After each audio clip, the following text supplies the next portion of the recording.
d'anime. Aujourd'hui, je vais te parler de l'anime le plus interdit au monde. Vraiment, pour cette vidéo, j'ai donné de ma personne.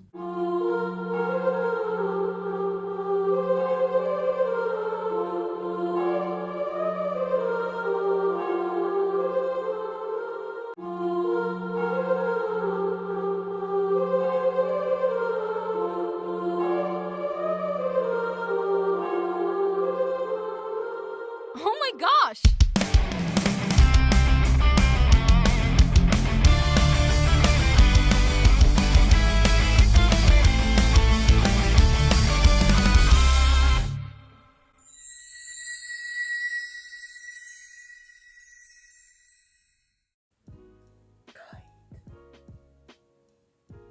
Il faut savoir qu'il y a beaucoup d'animés qui sont pas mal interdits, tout simplement soit parce qu'ils touchent à des sujets extrêmement sensibles, soit parce que du coup ils ne conviennent pas à certaines normes de certains pays, un petit peu comme Rihanna qui est interdit dans plusieurs pays, tout simplement parce qu'elle a des textes assez explicites, qu'elle se dénude beaucoup dans ses clips, alors que chez nous en France, ça ne pose pas problème, et dans certains pays ça pose problème.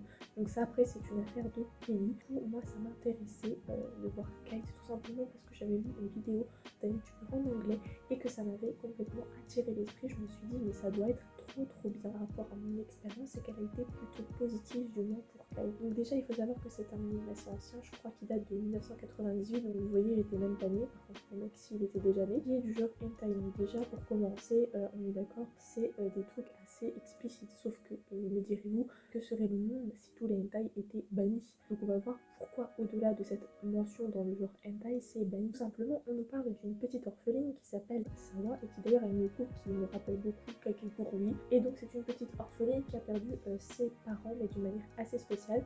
Et donc elle est lycéenne, elle fait sa vie, sauf qu'en vérité sa vie est assez spéciale puisqu'elle a été recueillie par un policier.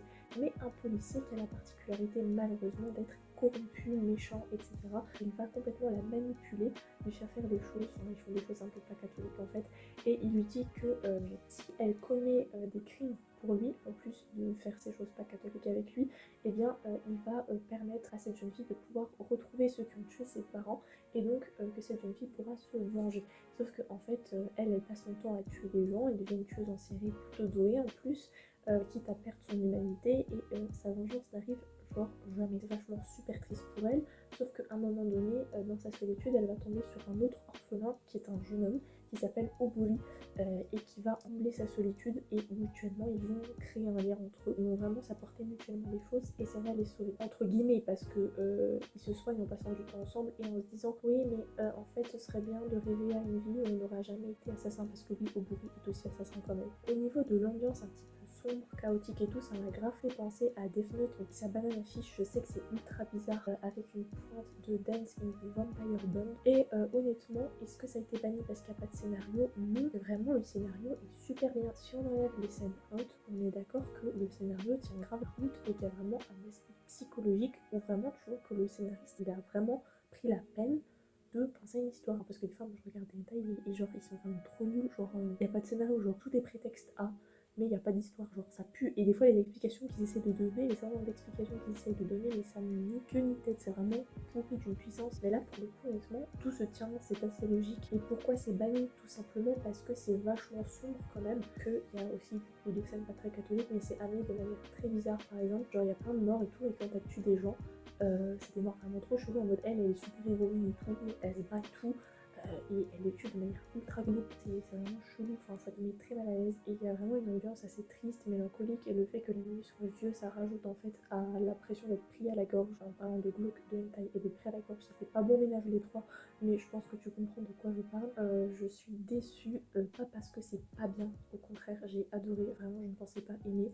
Je suis déçue parce que c'est fini, genre très bien fait jusqu'à la fin, et c'est très frustrant, vraiment. C'est vrai que si on enlève toutes les scènes un peu voilà olé olé, 50 minutes ça passe super vite, il y en a quasiment toutes les 10-15 minutes. C'est vrai qu'il n'y a pas grand chose à voir, mais en soi on sent que le gars il a vraiment fait un effort pour te livrer un scénario. Alors du coup il y a plusieurs parties, plusieurs kites en fait, et il me semble que justement le scénariste il a pas kiffé être banni en fait, et donc du coup il a créé un nouveau kite avec une nouvelle Sawa, on va dire, enfin la Sawa du nouveau kite, qui s'appelle Kite Liberator tout simplement, dans lequel il va pareil reprendre un peu ce système de jeune fille tueuse. C'est ecchi cette fois, c'est plus une taille des scènes érotiques, mais il n'y a rien de censurable en fait.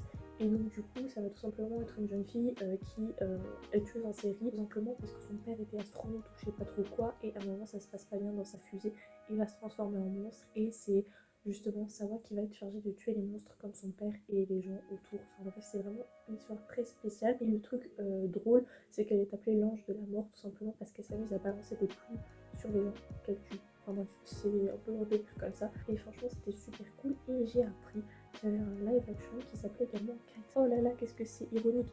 Le truc, c'est que j'avais déjà vu le film quand j'étais petite. Ouais, vraiment, je ne savais pas que c'était un film qu'il fallait pas forcément voir. Et qui était joué avec l'actrice qui joue également dans Douce Audrina, qui était un de mes films préférés. Douce Audrina, j'ai adoré ce film.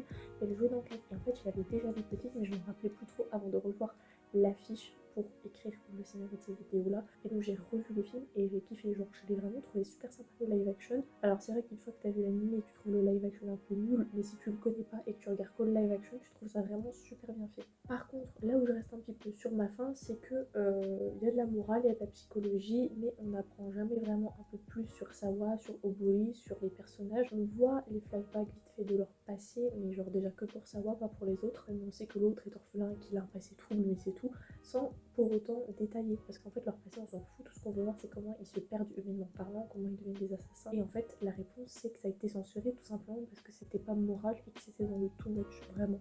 Mais à part ça, je le trouve vraiment super sympa. Mais je pense que quand tu mêles un truc aussi moins de 18 avec un aspect aussi sombre, forcément ça fait pas bon ménage niveau moralité.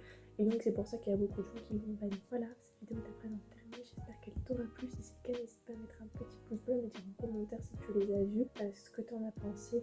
Et si t'aimes ce genre de vidéo ou pas, comme ça je recommencerai sur ce. Passe une bonne journée, passe une bonne soirée. Jana.